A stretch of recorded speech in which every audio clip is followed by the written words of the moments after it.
Dear student, welcome. SMM online class में आपका स्वागत है। बात करेंगे इस वीडियो में हम ज्योग्राफी की। ज्योग्राफी के बारे में हमको पढ़ना ज़रूरी है, क्योंकि जो ज्योग्राफी है उनके विभिन्न कारक हमें प्रभावित करते हैं, इसलिए हमें ज्योग्राफी पढ़ना भी ज़रूरी है। खैर, हमने ज्योग्राफी के तहत 2 लेसन कंप्लीट कर लिए थे।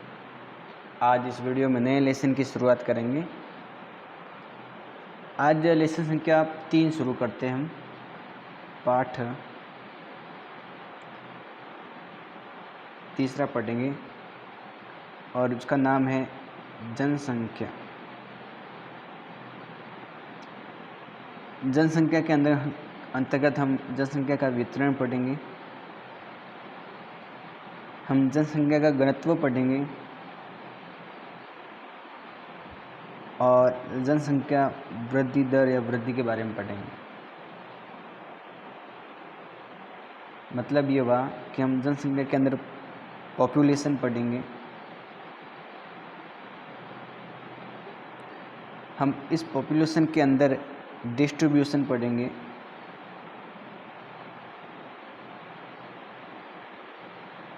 डेंसिटी पढ़ेंगे उसके बाद में,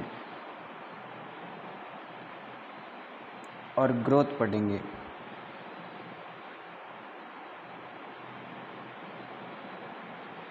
आज हम ये 4 टॉपिक पढ़ेंगे। जनसंख्या के अंदर हम वितरण, डिस्ट्रीब्यूशन, डेंसिटी, घनत्व और ग्रोथ वृद्धि पढ़ेंगे।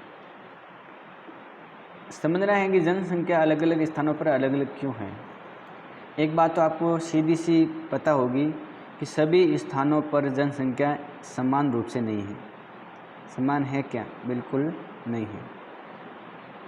क्यों नहीं है, वो एक कारण हमें पढ़ना है। क्योंकि जिस स्थान पर उचित सुविधाएं होगी, मानव के रहने के लिए अनुकूल परिस्थितियां होगी, अनुकूल वातावरण होगा, वहाँ पर जनसंख्या क्या होगी? ज़्यादा होगी। जिस स्थान पर मानव को रहने की उचित जगह, पीने का पानी और भोजन प्राप्त होगा, तो जगह होगी वो जनसंख्या से भरी हुई होगी। मान लेते हैं कि 2 प्रदेश है। एक ऐसा प्रदेश जहाँ ज़्यादा ठंड पड़ती है, पानी की कमी है। एक ऐसा प्रदेश है न ज़्यादा गर्मी न ज़्यादा ठंड, पीने का पानी है, खाने का लिए भोजन है। तो बताओ जनसंख्या ज़्यादा कहाँ होगी? बी वाले पर या ए वाले पर? तो सीधा सा आंसर है बी वाले स्थान पर जनसंख्या ज़्यादा होगी। लेकिन हमें ये भी तो समझना है कि इस स्थान पर आखिर क्या ऐसी चीज़ें हैं, ऐसी कौन सी सुविधाएं हैं जिससे यहाँ पर जनसंख्या ज़्यादा है और यहाँ पर कम है। इस संदर्भ में हम बात करेंगे विश्व के स्तर पर, वर्ल्ड लेवल पर करेंगे कि विश्व स्तर पर विश्व में किस प्रकार की जनसंख्या कहाँ कहाँ पाई जाती है और किसी स्थान पर कम और किसी स्थान पर ज़्यादा जनसंख्या क्यों है। वैसे जनसंख्या का वितरण को पढ़ना बड़ा जटिल काम है, क्योंकि एक स्थान पर किसी स्थान पर एक जैसी जनसंख्या बिल्कुल नहीं है।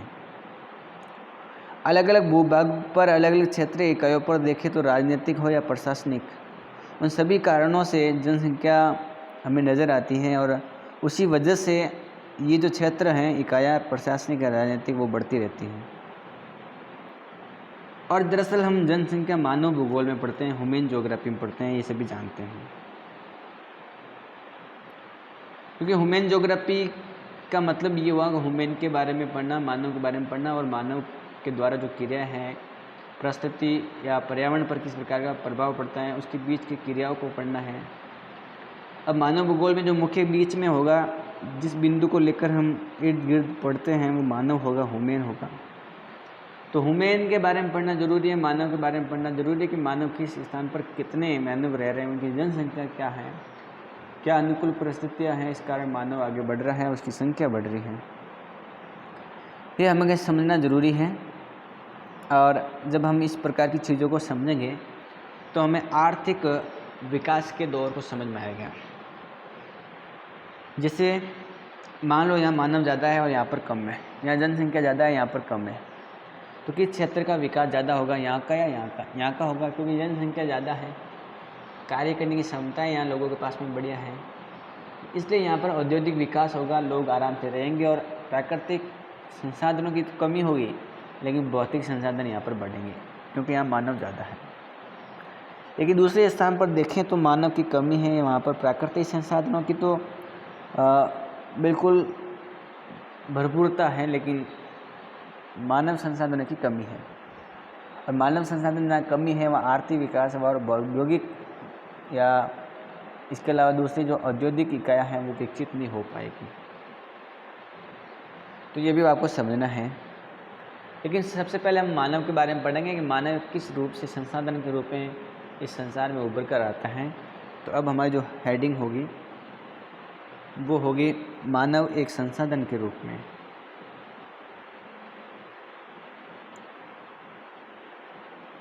मानव एक संसाधन के रूप में किस प्रकार मानव का उपयोग होता है। मानव खुद एक संसाधन है। संसाधन का मतलब क्या होता है? इस संसार में वे सारी चीज़ें, इस ब्रह्मांड में वे सारी चीज़ें जो मानव के उपयोगी है। जो भी चीज़ आपके उपयोगी है, जिस चीज़ का आप उपयोग करते हैं वो आपके लिए संसाधन है। क्या है आपके लिए? संसाधन है। संसाधन कुछ भी है, कुछ भी हो सकता है, लेकिन कब होगा कोई चीज़ संसाधन? जब उसका उपयोग किया जाएगा। मिट्टी पड़ी है तो ठीक है, जब आप मिट्टी का उपयोग करते हैं तो वो आपके लिए संसाधन है। बात समझ में आ रही है ना? तो संसाधन का मतलब ये हुआ कि वे सारी चीज़ें जो आपके जीवन में काम आने वाली हैं, आप उसका उपयोग करते हैं।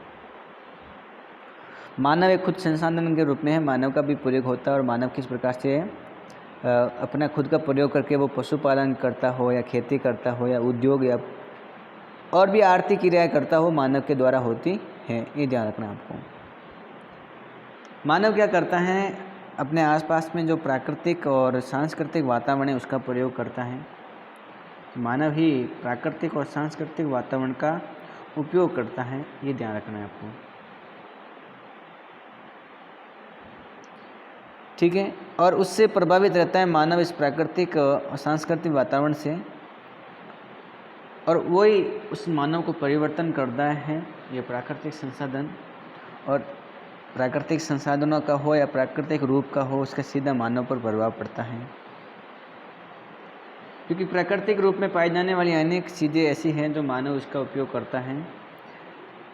भूमि हो या पानी हो या मिट्टी, खनिज, वनस्पति, जंतु, उन सब का उपयोग मानव करता है अपने जीवन में और अपना विकास करता है। मानव ही खेती करता है, मानव ही पशुपालन करता है, मानव ही उद्योग धंधे खोल करके परिवहन और व्यापार को बढ़ाता है और आर्थिक क्रियाएं करता है। और जब मानव इस प्रकार की क्रियाएं करेगा, आर्थिक विकास के लिए उत्पादन करेगा, खेती करेगा, पशुपालन करेगा, उद्योग और परिवहन या व्यापार खोलेगा, तो मानव का विकास होगा। और इसी मानव के विकास के दौर में हम देखेंगे कि मानव के द्वारा अलग अलग सामाजिक संगठन बनेंगे, राजनीतिक सिस्टम शुरू होगा और राजनीतिक सिस्टम के साथ में अपनी सांस्कृतिक विकास को भी वो बढ़ावा दे पाएगा। वो प्राकृतिक संसाधनों का भी प्रयोग करता है और इसका प्रयोग करके अपनी संस्कृति की रक्षा का भी काम करता है। इसलिए हमें मानव पढ़ना जरूरी है, और मानव की संख्या जब पढ़ लेंगे तो बाकी कंडीशन को भी देख लेंगे, किस प्रकार से कहाँ पर कौन से संसाधन हैं। बात को समझना है। जैसे मैं आपको ये कह रहा हूँ कि मुंबई के अंदर बहुत ज़्यादा उद्योग हैं, तो एक बात आपके दिमाग में आएगी कि मुंबई उद्योग तो हैं, आपने ऐसे याद कर लिया कि मुंबई में बहुत सारे उद्योग हैं। जैसे मैंने आपको कहा कि सूरत में बहुत सारे सूती वस्त्र उद्योग हैं। मैंने कहा कि सूरत में, एग्जाम्पल के लिए कह रहा हूँ वैसे समझाने के लिए, मैंने कहा कि सूरत में बहुत सारे सूती वस्त्र उद्योग हैं। आपने याद कर लिया ठीक है, सूरत में बहुत सारे सूती वस्त्र हैं। लेकिन अगर इसको पूरे विस्तार से देखें और हम इस शब्द को समझें कि आखिर सूरत में ही क्यों, आखिर सूरत में ही क्यों संसाधन इतने हैं, सूती वस्त्र उद्योग खुले हुए हैं और वहाँ पर इतने पुराने समय से, काफ़ी समय से कपड़ों का निर्माण हो रहा है। अपने भारत जोन में सूती वस्त्र उद्योग क्यों नहीं है, सूरत में क्यों है? तो अलग अलग रीजन आते हैं। कोई कहता है कि यहाँ जनसंख्या ज़्यादा है, इसलिए जनसंख्या ज़्यादा क्यों है, वहाँ पर भी क्यों है, यहाँ क्यों नहीं है? बिहाइंड द रीजन, इसके पीछे रीजन होता है। अगर हम रीजनों को देखें, सबसे बड़ा प्रभाव आता है भौगोलिक कारण, हर प्रकार के कारण आते हैं। जल संसाधन, क्या सूरत में तो आपको पता है कि पानी पूर्ति के लिए एक नदी है, और सूरत किस नदी के किनारे है? ताप्ती नदी के किनारे। तो पानी मिल गया, समुद्र नज़दीक हैं, तो बंदरगाह की कोई कमी नहीं है, विदेशों से आयात निर्यात हो सकता है, बादलों में वो सुविधा नहीं है। सूरत के अंदर और भी ये है कि जलवायु ठीक है बाकी बादलों से, इतनी गर्मी नहीं है जितनी अपने यहाँ बादल में है, ये भी तो फर्क है। आसपास के इलाकों से और भी तो ये है कि वहाँ पर कपास की उपलब्धता समय पर मिल जाती है, कपास मिल जाता है। इसके अलावा अंग्रेज़ों ने सूरत को और भी तटीयवर्ती इलाके होने के साथ में सूरत को उन्होंने आगे बढ़ाया है, और अंग्रेज़ों ने वहाँ से अपनी रहने की सिस्टम शुरू करते हैं, और अंग्रेज़ वहाँ से जब रहना शुरू करते हैं, और वहीं जब रहना अंग्रेज़ शुरू करेंगे तो श्योर है कि वहाँ से यदि लोग आएंगे, वहाँ बढ़ेंगे और लोगों की संख्या बढ़ेगी। जब लोगों की संख्या बढ़ेगी तो कार्य क्षेत्र बढ़ेगा और आर्थिक विकास होगा उस शहर का। इसी कारण से तो शुरुआत में छोटे शहरों से बड़े शहर बनते हैं, जब धीरे धीरे वहाँ लघु उद्योग खुलते हैं, फिर धीरे धीरे वही बड़े उद्योग खुल जाते हैं। आज से 1000 साल पहले ऐसा थोड़ा था कि मुंबई के अंदर इतने सारे उद्योग होंगे, लेकिन समय के साथ में परिवर्तन हुआ और धीरे धीरे आर्थिक विकास हुआ और इतने सारे उद्योग खुले हैं। तो इस प्रकार से मानव विकास की हम बात करेंगे, और मानव विकास के लिए मानव संसाधन जरूरी है, और मानव संसाधन कब पता लगेगा? जब मानव की संख्याओं की पता लगेगी। इसलिए हमें संसार में मानव जनसंख्या का वितरण पढ़ना पड़ेगा, कहाँ पर कितनी जनसंख्या है, तभी तो वहाँ पर इतना आर्थिक विकास होगा। तो जनसंख्या का वितरण और घनत्व,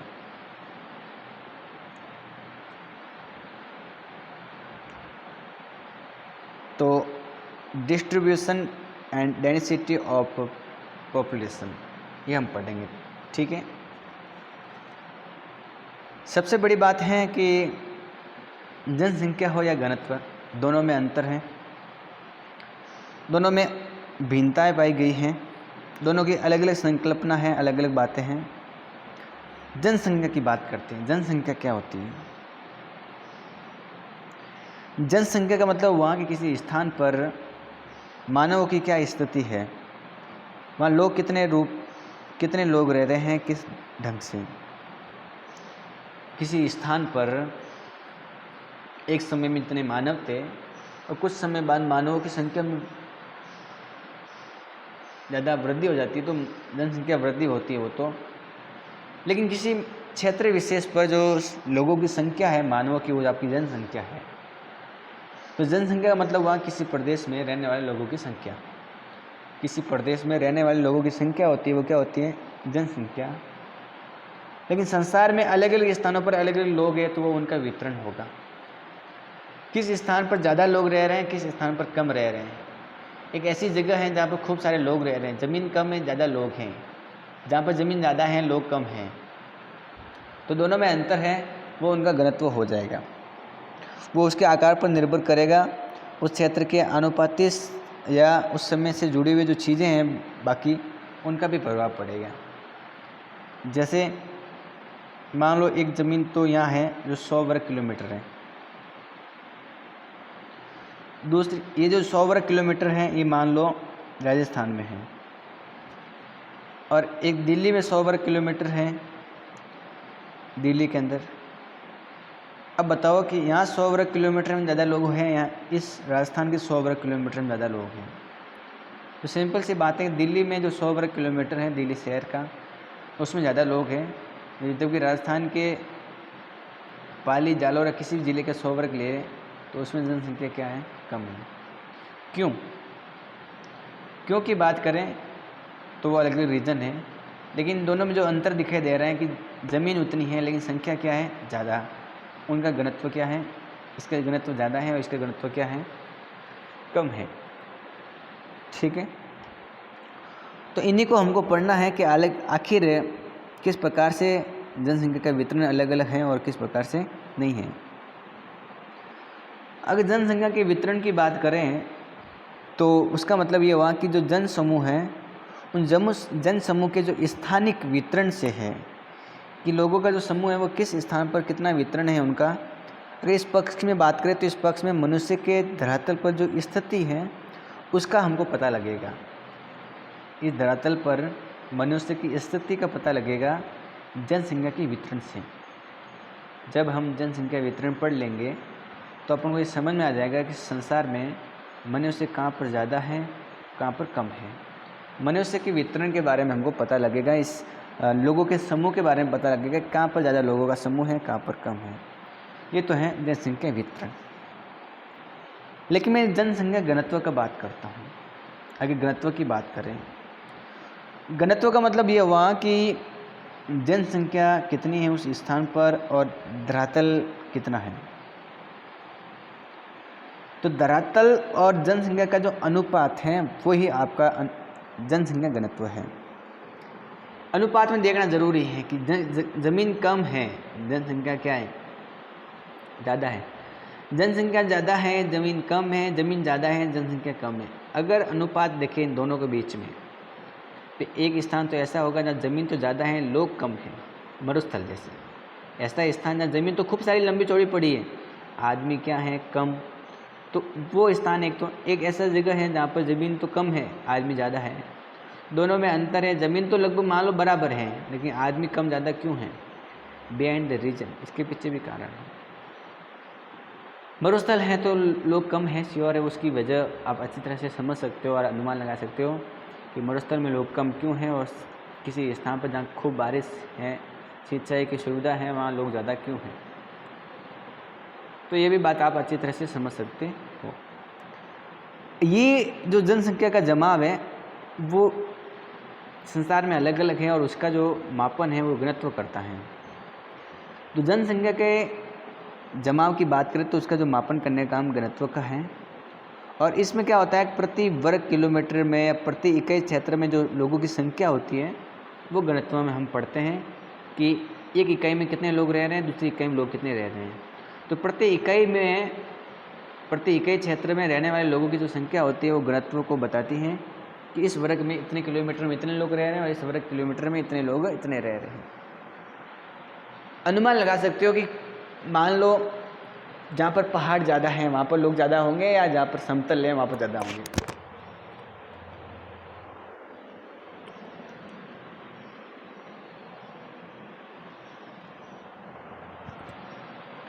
तो सीधी सी बात है, जहाँ पहाड़ है वहाँ लोगों की संख्या कम होगी, और जहाँ पर मैदान है वहाँ लोग ज़्यादा होंगे, क्योंकि उनको उचित अनुकूल मिल रहा है रहने के लिए। ये भी तो है, तो ये बात आपको ध्यान में रखनी है। खैर, हम जनसंख्या के वितरण को आगे बढ़ाते हैं। पृथ्वी पर जनसंख्या का वितरण अत्यंत महत्वपूर्ण पढ़ना है, क्योंकि जब हम महत्वपूर्ण इस टॉपिक को पढ़ेंगे तो हमें पता लग जाएगा कि संसार में किस प्रकार से मानव का विकास हो रहा है, कहाँ पर ज़्यादा कहाँ पर कम। और सबसे बड़ी तो ये बात आपको याद रखनी है, पृथ्वी पर मानव जनसंख्या का वितरण बिल्कुल समान नहीं है, क्योंकि विश्व की लगभग 80% जनसंख्या केवल 20% भूभाग पर ही केंद्रित है, वहाँ रहती है। एक बड़ी लाइन और एक बढ़िया तथ्य आपके सामने आता है कि संसार की 80% जनसंख्या केवल 20% भूभाग पर निवास करती है। ऐसा क्यों, हम समझेंगे आगे रीजन। एक बात तो ये याद रखना है कि संसार की 80% जनसंख्या संसार के 20% भूभाग पर निवास करती है। ये तथ्य आपको याद रखना है। अगर हम आगे बढ़ें तो बाकी जो 20% हैं जनसंख्या का 80 तो यह हो गई, वो उस विषम परिस्थितियों में संसार के 80% भूभाग पर निवास करती हैं। दो चीज़ें आप ध्यान रखनी है कि संसार की 80% जनसंख्या संसार के 20% भूभाग पर निवास करती हैं। संसार की जो 20% जनसंख्या है वो 80% भूभाग पर निवास करती है। लेकिन आपको बता दें कि जो 80% भूभाग हैं वहाँ जो परिस्थितियाँ हैं विषम परिस्थितियाँ हैं, वहाँ जलवायु है, वहाँ अनुकूलता बिल्कुल नहीं है, इसलिए वहाँ लोग कम हैं, ज़्यादा नहीं। ये आपको समझ में आ रहा होगा किस प्रकार से इनमें भिन्नता पाई गई है। अगर हम आगे और बात करें तो विश्व की जो जनसंख्या है सन एक की बात करें तो लगभग 613.71 करोड़ जनसंख्या थी। 2001 में संसार में कितने लोग थे, कितनी जनसंख्या थी?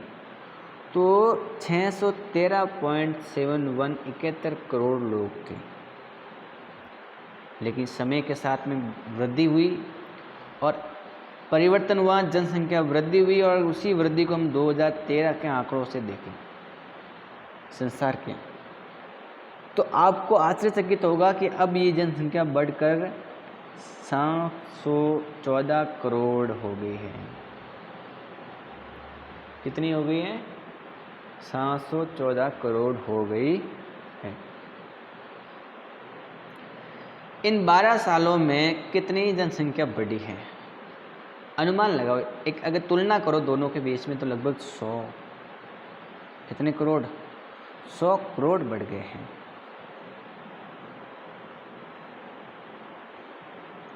ठीक है, तो ये बात आपको ध्यान में रखनी है कि इतना अंतर आखिर क्यों है।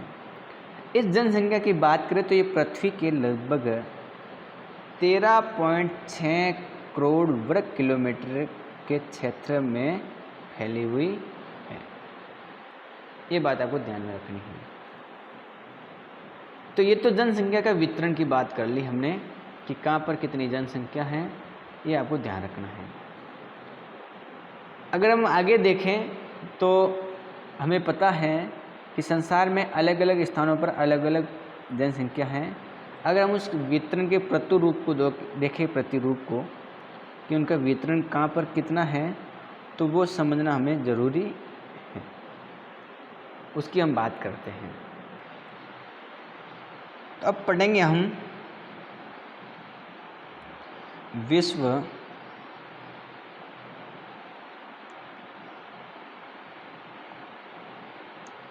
जनसंख्या के